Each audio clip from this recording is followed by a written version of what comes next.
Karina, baby, Mama loves you so incredibly much. You know that? Today's the 25th. And like I promised, I'll be back today.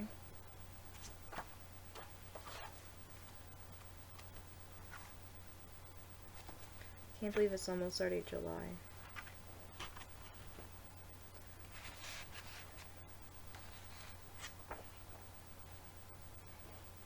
Okay, today is my chair bus.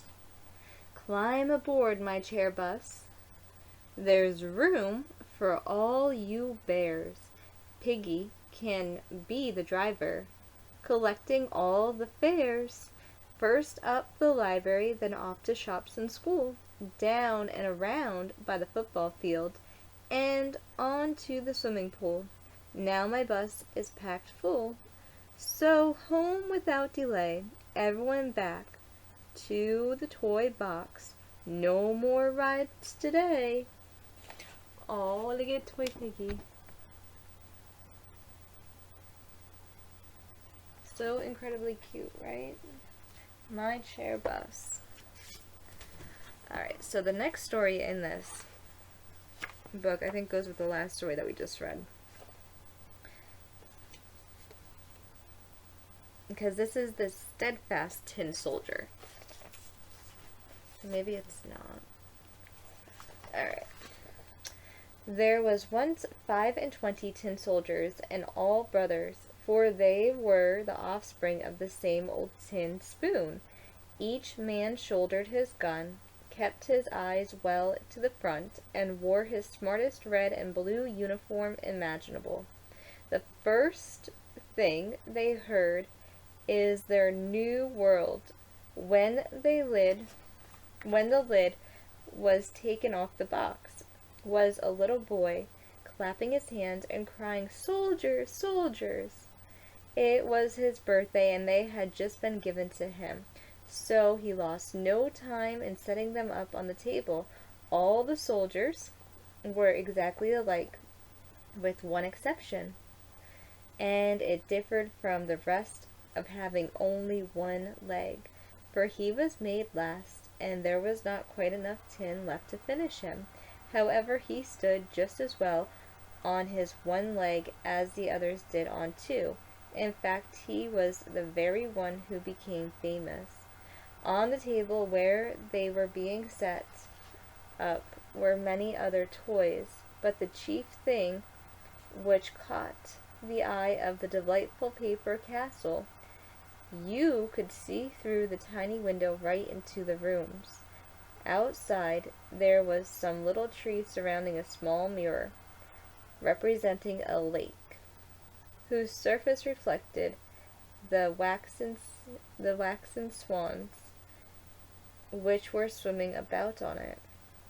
It was altogether charming, but the prettiest thing of all was the little maiden standing in the open door of the castle. She too was cut out of paper, and she wore a dress of the lightest gauze, with a dainty little blue ribbon over her shoulder, by way of the scarf, set off by the brilliant spangle of her as big as her whole face. The little maid was stretched out both arms, for she was a dancer, and in the distance one of her legs was raised so high into the air that the tin soldier could see absolutely nothing of it, and supposed that she, like himself, had but one leg.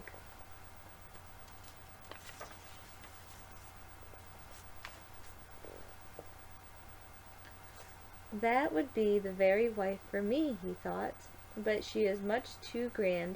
She lives in a palace, while I only live in a box, and there are 25 of us to share.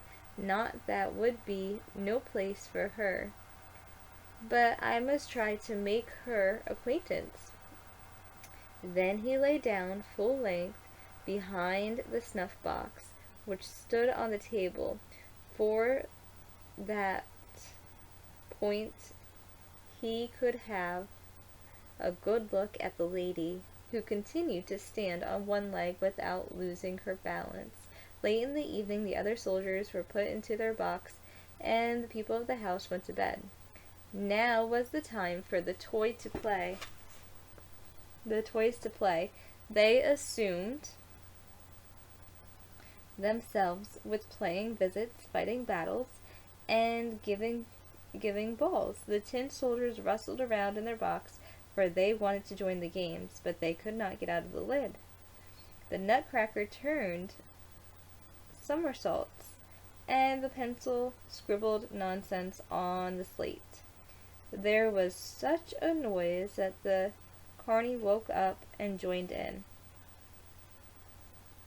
But his remarks were in verse. There was only two who did not move, were the tin soldiers and the little dancer. She stood as stiff as ever on her tiptoe, with her arms spread out and with equally firm on one leg, and he could not take his eyes off of her for a moment. Then the clock struck 12, when pop out flew the lid of the snuff box, but there was no snuff in it. No, there was little black goblin, a sort of jack-in-the-box. Tin soldier, said the goblin, have the goodness to keep your eyes to yourself. But the tin soldier figured not to hear. Ah, you just wait till tomorrow, said the goblin. In the morning, when the children get up, they put the tin soldiers on the window frame, and whether it was caused by the goblin or by puff of wind, I do not know. But all at once the window burst open, and the soldiers fell head foremost for the third stories. It was a terrific descent, and he landed at last with his leg in the air and rustled off the cap with his bayonet fixed between two paving stones. The maidservant and the little boy ran down at once to look for him, but though they almost trod on, they could not see him. Had the soldier only called out, "Here I am," they would easily have found him, but he did not think it proper to shout when he was in uniform. Presently it began to rain, and the drops fell faster and faster, till there was a regular trodden. When it was over, two street boys came along. "Look out," said one, "there's a tin soldier. He shall go for a sail." So they made a boat out of newspaper and put the soldier into the middle of it, and he sailed away down the gutter. Both boys ran alongside, clapping their hands. Good heavens, what waves there were in the gutter, and what a current! But then it was certainly he rained cats and dogs. The paper boat danced up and down, and now then the wind round and round. A shudder ran through the tin soldier, but he remained undaunted, and he did not move a muscle. He looked straight before him, with his gun shouldered. All at once the boat drifted under a long wooden tunnel, and it began as dark as it was in his box. "Where on earth am I going now?" thought he. "Well, well, it is all the fault of the goblin. Oh, if he only little maiden were with me in the boat, it might be twice as dark, and all I should care. At this moment a big water rat, who lived in the tunnel, came up. "Have you a pass?" asked the rat. "Hand up your pass." The tin soldier did not speak, but clung so tighter to his gun. The boat rushed on the rat, and the rat close behind. Phew! How he gnashed his teeth and shouted to the bites of sticks and straws. "Stop him! Stop him! He hasn't paid his toll. He hasn't shown his pass. But the current grew stronger and stronger, and the tin soldier could hardly see daylight before he was at the end of the tunnel. But he also heard a roaring sound fit to strike terror to the bravest hearts. Just imagine where the tunnel ended and the stream rushed straight into the big canal. That would be just as dangerous for him as it would be for us to shoot a great rapid. He was so near the end that it was impossible to stop. The boat dashed out. The poor tin soldier held himself as stiff as he could. No one should say of him that he even winced. The boat swirled round 3 or 4 times and filled with water to the edge. It must sink. The tin soldier stood up and his neck in water, and the boat sank deeper and deeper. The paper became limber and limber, and at last the water went over his head. Then he thought of the pretty little dancer, whom he was never to see again, and thus refrain rang his ears. Onward, onward, soldier, for death thou canst not shun. Then the paper gave way entirely, and the soldier fell through, and at the same moment he was swallowed by a big fish. Oh, how dark it is inside the fish! It was worse even than being in the tunnel, and then it was so narrow. But the tin soldier was as dauntless as ever and lay full length, shouldering his gun. The fish rushed about and made the most fantastic movements. At last it became quite quick, and after a time a fish like lightning pierced it. The soldier was once more in broad daylight, and someone called out loudly, "A tin soldier!" The fish had been caught, taken to market, sold and bought into the kitchen, where the cook cut it open with a large knife. She took the soldier up by the wrist with 2 fingers and carried him into the parlor, where everyone wanted to see the wonderful man who had traveled about in the stomach of a fish. But the tin soldier was not at all proud. They set him up on the table, and wondered of wonders, he found himself in the very same room that he had been in before. He saw the very same children, and the toys were all still standing on the table, and as well as his beautiful castle and his pretty little dancer. She still stood on the leg and held the other one up in the air. You see, she also was on bending. The soldier was so much moved that he was ready to shed tears of tin, but that would not have been fitting.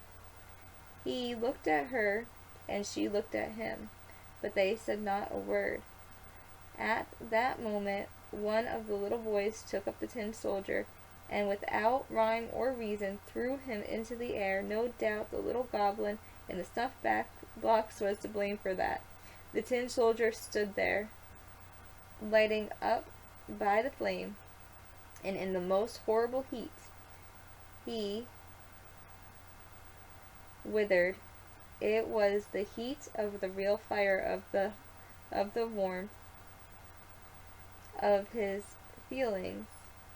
He did not know. He had lost all his gray color. He might have been from his perilous journey, or it might have been from grief. Who can tell? He looked at the little maiden, and she looked at him, and he felt that he was melting away, but he still managed to keep himself erect, shouldering his gun. The door was suddenly opened. The draught caught the little dancer, and she fluttered like a sniff straight into the fire. to the soldiers, blazing up, and was gone. By the time the soldier was reduced to a mere lump, and when the maid took away the ashes the next morning, she found him in the shape of a small tin heart. All that was left of the dancer was her spraggle, and that was burned as black as coal.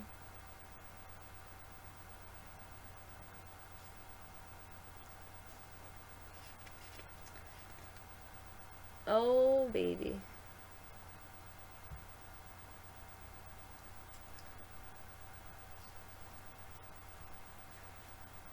I really hope that that recorded all of it, because my computer just asked if I wanted to. My computer keeps wanting to update. Mama's not good with computers like Papa is, baby. So I don't know why it keeps stopping. But anyway, so the tin soldier went into the fire, right? Because the little boy threw him up, he went to the fire. And the door opened, the dancer went to the fire with the soldier.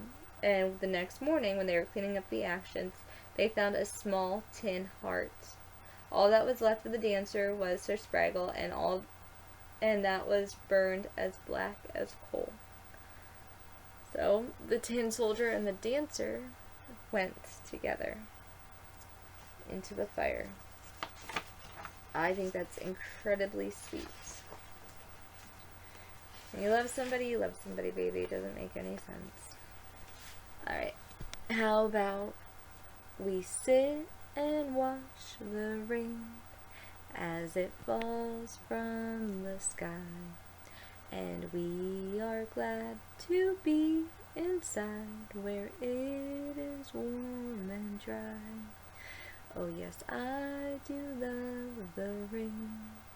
It keeps the earth so clean and helps the pretty flowers grow from the mountains to the streams. Karina, baby, your mama loves you. I love you so very, very, very, very much, baby. I'm so sorry about everything and anything, honey. I never wanted to leave your side. Ever. Mama does love you, no matter what anyone says to you. Mama will always love you no matter what, because I have unconditional love for you. I always have. I love you so incredibly much. How about Lila Tove, and good night to you. Lila Tove, may your dreams come true. We sing Lila Tove, may Israel protect you throughout the night until we reach the morning light. Karina, baby, mama loves you. I love you so incredibly much. I'm gonna bid you a good, good night, baby. I love you.